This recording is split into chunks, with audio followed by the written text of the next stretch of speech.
ಎಲ್ಲರಿಗೂ ನಮಸ್ಕಾರ. ಎಂದಾದ್ರೂ ಹೀಗಾಗಿದೆಯಾ? ನಿಮ್ಮ ಮಾಡೆಲ್ ಟ್ರೈನಿಂಗಲ್ಲಿ ಅದ್ಭುತವಾಗಿ ಪರ್ಫಾರ್ಮ್ ಮಾಡುತ್ತೆ, ಆದರೆ ರಿಯಲ್ ವರ್ಲ್ಡಲ್ಲಿ ಫೇಲ್ ಆಗುತ್ತೆ. ಹಾಗಿದ್ರೆ ರೆಗ್ಯುಲರೈಸೇಷನ್ ಅನ್ನೋ ಒಂದು ಸೂಪರ್ ಟೆಕ್ನಿಕ್ ಬಗ್ಗೆ ನಾವು ತಿಳ್ಕೊಳ್ಳೇಬೇಕು. ಇದು ನಮ್ಮ ಮಾಡೆಲ್ಗಳನ್ನು ನಿಜ ಜೀವನದ ಸವಾಲುಗಳಿಗೆ ಸಿದ್ಧಪಡಿಸೋ ಒಂದು ಆರ್ಕಿಟೆಕ್ಚರ್ ಅಂತಾನೆ ಹೇಳ್ಬೋದು. ಓಕೆ, ಹಾಗಾದ್ರೆ ಇವತ್ತು ನಾವು ಏನೆಲ್ಲ ಕಡಿಯೋಣ? ಮೊದಲು ಪರ್ಫೆಕ್ಟ್ ಫೇಲಿಯರ್ ಅಂದ್ರೆ ಏನು ಅಂತ ಶುರು ಮಾಡೋಣ. ಆಮೇಲೆ ಬಯಾಸ್ ವೇರಿಯನ್ಸ್ ಟ್ರೇಡ್ ಆಫ್ ಬಗ್ಗೆ ಮಾತಾಡೋಣ. ನಂತರ ಲ್ಯಾಸೋ ಮತ್ತು ರಿಡ್ಜ್ ಮಧ್ಯೆ ಇರೋ ವ್ಯತ್ಯಾಸ, ಅದನ್ನ ಪ್ರಾಕ್ಟಿಕಲ್ ಆಗಿ ಹೇಗೆ ಬಳಸೋದು, ಕೆಲವು ಅಡ್ವಾನ್ಸ್ಡ್ ಟೆಕ್ನಿಕ್ಸ್, ಮತ್ತು ಕೊನೆಗೆ ಎಲ್ಲವನ್ನೂ ನೆನ್ಪಿಟ್ಕೊಳ್ಳೋಕೆ ಒಂದು ಸಿಂಪಲ್ ಚೀಟ್ ಶೀಟ್. ಒಂದು ಸನ್ನಿವೇಶವನ್ನ ಊಹಿಸ್ಕೊಳ್ಳಿ. ನೀವು ಕಷ್ಟಪಟ್ಟು ಕಟ್ಟಿದ ಮಾಡೆಲ್ ಟ್ರೈನಿಂಗಲ್ಲಿ 99.9% ಆಕ್ಯುರಸಿ ತೋರಿಸುತ್ತೆ. ವಾವ್ ಅನ್ಸುತ್ತಲ್ವಾ? ಆದರೆ ಅದನ್ನ ಪ್ರೊಡಕ್ಷನ್ಗೆ ಹಾಕಿದ ತಕ್ಷಣ ಬೂಮ್, ಎಲ್ಲವೂ ತಲೆಕೆಳಗಾಗಿ ದೊಡ್ಡ ಮಟ್ಟದ ನಷ್ಟಕ್ಕೆ ಕಾರಣವಾಗಿ ಬಿಡುತ್ತೆ. ಇದು ನಿಜಕ್ಕೂ ಎಷ್ಟೋ ಡೇಟಾ ಸೈಂಟಿಸ್ಟ್ಗಳಿಗೆ ಒಂದು ಕೆಟ್ಟ ಕನಸಿನ ಥರ. ನೋಡಿ ಸ್ಕ್ರೀನ್ ಮೇಲೆ, ಎಡಗಡೆ ಟ್ರೈನಿಂಗ್ ರಿಸಲ್ಟ್ಸ್ ಎಕ್ದಮ್ ಪರ್ಫೆಕ್ಟ್, ಆದರೆ ಬಲಗಡೆ ನೋಡಿ production results complete failure, financial loss alert ಬರ್ತಾ ಇದೆ. ಆರೆ ಇಷ್ಟೊಂದು ಪರ್ಫೆಕ್ಟ್ ಆಗಿದ್ದ ಮಾಡೆಲ್ ಹೀಗೆಲ್ಲ ಯಾಕೆ ಫೇಲ್ ಆಯ್ತು? ಹೇಗೆ ಸಾಧ್ಯ ಇದು?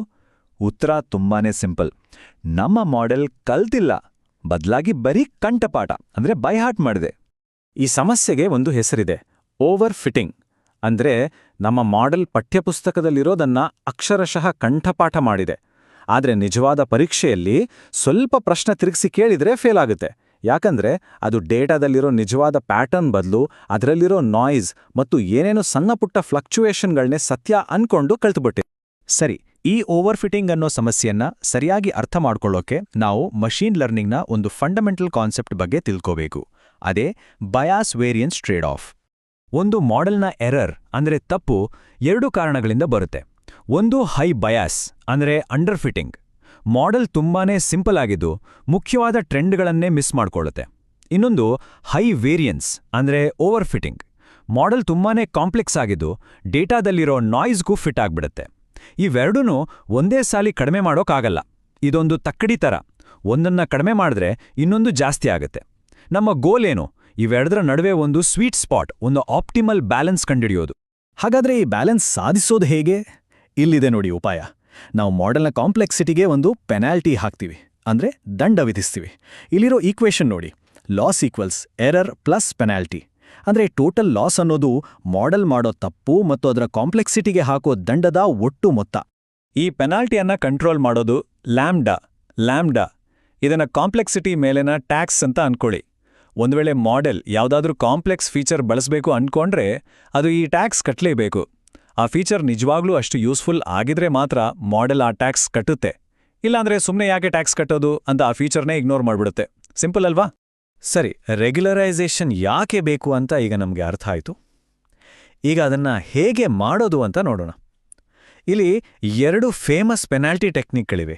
ಒಂದು ಲ್ಯಾಸೋ, ಇನ್ನೊಂದು ರಿಡ್ಜ್. ಇವೆರಡರ ಕಥೆ ಏನು ಅಂತ ಈಗ ನೋಡೋಣ ಬನ್ನಿ. ಇವೆರಡಕ್ಕೂ ಇರೋ ಮೇನ್ ಡಿಫ್ರೆನ್ಸ್ ಅಂದ್ರೆ ಅವು ಪೆನಾಲ್ಟಿ ಹಾಕೋ ರೀತಿ. ರಿಡ್ಜ್ ರೆಗ್ಯುಲರೈಸೇಷನ್ ಅಂದ್ರೆ L2 ಕೋಎಫಿಷಿಯೆಂಟ್ಸ್ಗಳನ್ನ 0ಗೆ ಹತ್ರ ತಂದು ನಿಲ್ಲಿಸುತ್ತೆ, ಆದರೆ ಪೂರ್ತಿ 0 ಮಾಡಲ್ಲ. ಆದರೆ ಲ್ಯಾಸೋ ಅಂದ್ರೆ L1 ಕೆಲವು ಅನ್ಇಂಪಾರ್ಟೆಂಟ್ ಕೋಎಫಿಷಿಯೆಂಟ್ಸ್ಗಳನ್ನ ಪೂರ್ತಿಯಾಗಿ ಅಂದ್ರೆ ಎಕ್ಸಾಕ್ಟಾಗಿ 0 ಮಾಡಿಬಿಡುತ್ತೆ. ಇದರಿಂದ ಏನಾಗುತ್ತೆ? ಇದು ಆಟೋಮ್ಯಾಟಿಕ್ ಆಗಿ ಫೀಚರ್ ಸೆಲೆಕ್ಷನ್ ಮಾಡಿದಾಗೆ ಆಗುತ್ತೆ. ಇದನ್ನ ಜಿಯೋಮೆಟ್ರಿಕಲ್ ಆಗಿ ನೋಡಿದ್ರೆ ಇನ್ನೂ ಚೆನ್ನಾಗಿ ಅರ್ಥ ಆಗುತ್ತೆ. ನೋಡಿ, ರಿಡ್ಜ್ನ ಕನ್ಸ್ಟ್ರೆಂಟು ಒಂದು ಸರ್ಕಲ್ ಥರ ಇದೆ, ಸ್ಮೂತ್ ಆಗಿದೆ. ಅದಕ್ಕೆ ಅದು ಕೋಎಫಿಷಿಯೆಂಟ್ಗಳನ್ನು ಜಸ್ಟ್ ಶ್ರಿಂಕ್ ಮಾಡುತ್ತೆ. ಆದರೆ ಲ್ಯಾಸೋದ ಕನ್ಸ್ಟ್ರೆಂಟ್ ಒಂದು ಡೈಮಂಡ್ ಶೇಪ್ನಲ್ಲಿದೆ, ಅದಕ್ಕೆ ಆಕ್ಸಿಸ್ ಮೇಲೆ ಶಾರ್ಪ್ ಕಾರ್ನರ್ಗಳಿವೆ.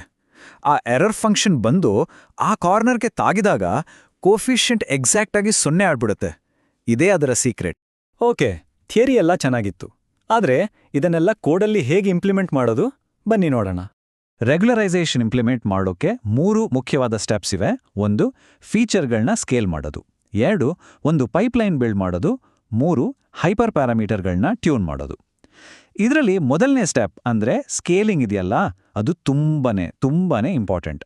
ಯಾಕೆ ಅಷ್ಟೋ ಇಂಪಾರ್ಟೆಂಟ್ ಅಂದ್ರೆ, ನೀವು ಫೀಚರ್ಗಳನ್ನು ಸ್ಕೇಲ್ ಮಾಡದೆ ರೆಗ್ಯುಲರೈಸೇಷನ್ನ ಅಪ್ಲೈ ಮಾಡಿದ್ರೆ ಏನಾಡುತ್ತೆ ಗೊತ್ತಾ? ಸ್ಯಾಲ್ರಿ ತರಹ ದೊಡ್ಡ ನಂಬರ್ಗಳಿರೋ ಫೀಚರ್ಗೆ ಅದು ಜಾಸ್ತಿ ಪೆನಾಲ್ಟಿ ಹಾಕತ್ತೆ, ಮತ್ತು ಏಜ್ ತರಹ ಸಣ್ಣ ನಂಬರ್ಗಳಿರೋ ಫೀಚರನ್ನ ಕಡಿಮೆ ಪೆನಾಲ್ಟಿಗೆ ಒಳಪಡಿಸುತ್ತೆ. ಇದು ಸರಿಯಲ್ಲ ಅಲ್ಲ? ಅದಕ್ಕೆ ಸೈಕಿಟ್ ಲರ್ನ್ನ ಸ್ಟ್ಯಾಂಡರ್ಡ್ ಸ್ಕೇಲರ್ ತರಹದ ಟೂಲ್ ಬಳಸಿ ಎಲ್ಲ ಫೀಚರ್ಗಳನ್ನ ಒಂದೇ ಸ್ಕೇಲ್ಗೆ ತರೋದು ಕಡ್ಡಾಯ. ಇಲ್ಲಿ ಎಕ್ಸ್ಪರ್ಟ್ಗಳು ಮಾಡುವ ಒಂದು ಕಾಮನ್ ಮಿಸ್ಟೇಕ್ ಬಗ್ಗೆ ಹೇಳ್ತೀನಿ ಕೇಳಿ. ಕೆಲವರು ಲ್ಯಾಸೋ ಬಳಸಿ ಇಂಪಾರ್ಟೆಂಟ್ ಫೀಚರ್ಗಳನ್ನು ಸೆಲೆಕ್ಟ್ ಮಾಡ್ತಾರೆ. ಆಮೇಲೆ ಬರೀ ಆ ಸೆಲೆಕ್ಟ್ ಆದ ಫೀಚರ್ಗಳನ್ನು ಇಟ್ಕೊಂಡು ಪೆನಾಲ್ಟಿ ಇಲ್ಲದೆ ಇನ್ನೊಂದು ಹೊಸ ಮಾಡೆಲ್ ಟ್ರೈನ್ ಮಾಡ್ತಾರೆ. ಇದನ್ನ ಡಬಲ್ ಡಿಪ್ಪಿಂಗ್ ಅಂತ ಕರೀತಾರೆ. ದಯವಿಟ್ಟು ಹೀಗೆ ಮಾಡಬೇಡಿ, ಯಾಕಂದ್ರೆ ಇದು ಸ್ಟ್ಯಾಟಿಸ್ಟಿಕಲ್ ಆಗಿ ಸರಿಯಲ್ಲ ಮತ್ತು ಇದು ಕೂಡ ಓವರ್ ಫಿಟ್ಟಿಂಗ್ಗೆ ದಾರಿ ಮಾಡಿಕೊಡ್ಬಹುದು. ಲ್ಯಾಸೋ ಮತ್ತು ರಿಡ್ಜ್ ಅಷ್ಟೇ ಅಲ್ಲ, ಇವುಗಳನ್ನು ಬಿಟ್ಟು ಇನ್ನು ಕೆಲವು ಅಡ್ವಾನ್ಸ್ಡ್ ರೆಗ್ಯುಲರೈಸೇಷನ್ ಟೆಕ್ನಿಕ್ಗಳಿವೆ. ಎಲಾಸ್ಟಿಕ್ ನೆಟ್ ಮತ್ತು ಡ್ರಾಪ್ಔಟ್ ಬಗ್ಗೆ ಈಗ ಸ್ವಲ್ಪ ಬೇಗನೆ ತಿಳ್ಕೊಳ್ಳೋಣ. ಎಲಾಸ್ಟಿಕ್ ನೆಟ್ ಅನ್ನೋದು ಲ್ಯಾಸೋ ಮತ್ತು ರಿಡ್ಜ್ನ ಒಂದು ಹೈಬ್ರಿಡ್. ಅಂದರೆ ಇವೆರಡರ ಬೆಸ್ಟ್ ಫೀಚರ್ಗಳನ್ನು ಕಂಬೈನ್ ಮಾಡುತ್ತೆ. ನಿಮಗೆ ಫೀಚರ್ ಸೆಲೆಕ್ಷನೂ ಬೇಕು, ಸ್ಟೆಬಿಲಿಟಿನೂ ಬೇಕು ಅಂದಾಗ ಇದು ಬೆಸ್ಟ್.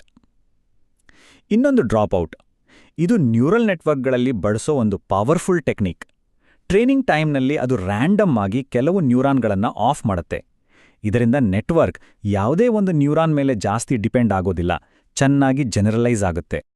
ಸರಿ, ನಾವೀಗ ಸಾಕಷ್ಟು ವಿಷಯಗಳನ್ನು ಚರ್ಚೆ ಮಾಡಿದ್ದೀವಿ. ಇದನ್ನೆಲ್ಲ ಒಟ್ಟಿಗೆ ಸೇರಿಸಿ ಸುಲಭವಾಗಿ ನೆನ್ಪಿಟ್ಕೊಳ್ಳಕ್ಕೆ ಒಂದು ಚೀಟ್ ಶೀಟ್ ನೋಡೋಣ ಬನ್ನಿ. ನೋಡಿ, ಇದು ತುಂಬಾನೇ ಸಿಂಪಲ್. ನಿಮ್ಮ ಪ್ರಾಬ್ಲಮ್ ಏನು ಅನ್ನೋದರ ಮೇಲೆ ಸೊಲ್ಯೂಷನ್ ಡಿಪೆಂಡ್ ಆಗುತ್ತೆ. ಫೀಚರ್ಗಳ ಮಧ್ಯೆ ಹೈ ಮಲ್ಟಿಕೊಲಿನಿಯಾರಿಟಿ ಅಂದರೆ ಒಂದಕ್ಕೊಂದು ಜಾಸ್ತಿ ಸಂಬಂಧ ಇದ್ದರೆ ರಿಡ್ಜ್ L2 ಬಳಸಿ. ನಿಮ್ಮತ್ರ ತುಂಬಾನೇ ಯೂಸ್ಲೆಸ್ ಅಥವಾ ರಿಡಂಡೆಂಟ್ ಫೀಚರ್ಗಳಿದ್ರೆ ಲ್ಯಾಸೋ L1 ಬಳಸಿ. ಒಂದು ವೇಳೆ ಇವೆರಡರ ಮಿಶ್ರಣ ಇದ್ರೆ ಅಥವಾ ನಿಮಗೆ ಯಾವುದು ಬಳಸಬೇಕು ಅಂತ ಕನ್ಫ್ಯೂಷನ್ ಇದ್ರೆ ಯೋಚನೆ ಮಾಡಬೇಡಿ, ಎಲಾಸ್ಟಿಕ್ ನೆಟ್ನಿಂದ ಶುರು ಮಾಡಿ. ಹಾಗಾದ್ರೆ ಕೊನೆಯಲ್ಲಿ ನಾವು ಕೇಳಿಕೊಳ್ಬೇಕನ್ನೋ ಪ್ರಶ್ನೆ ಇದು: ನಮ್ಮ ಮಾಡೆಲ್ಗಳು ಬರೀ ಕಂಠಪಾಠ ಮಾಡ್ತಿದಾವಾ ಅಥವಾ ನಿಜವಾಗ್ಲೂ ಕಲಿತಾ ಇದಾವಾ? ನೋಡಿ, ರೆಗ್ಯುಲರೈಸೇಷನ್ ಅನ್ನೋದು ಕೇವಲ ಒಂದು ಟೆಕ್ನಿಕ್ ಅಲ್ಲ. ಅದು ನಮ್ಮ ಮಾಡೆಲ್ಗಳನ್ನು ಬರೀ ಮೆಮರೈಸ್ ಮಾಡೋದ್ರಿಂದ ನಿಜವಾದ ಲರ್ನಿಂಗ್ ಕಡೆಗೆ ತಗೊಂಡು ಹೋಗೋ ಒಂದು ಆರ್ಕಿಟೆಕ್ಚರ್. ಇದನ್ನ ನಿಮ್ಮ ಮುಂದಿನ ಪ್ರಾಜೆಕ್ಟ್ನಲ್ಲಿ ಹೇಗೆ ಬಳಸಬಹುದು ಅಂತ ಯೋಚನೆ ಮಾಡಿ.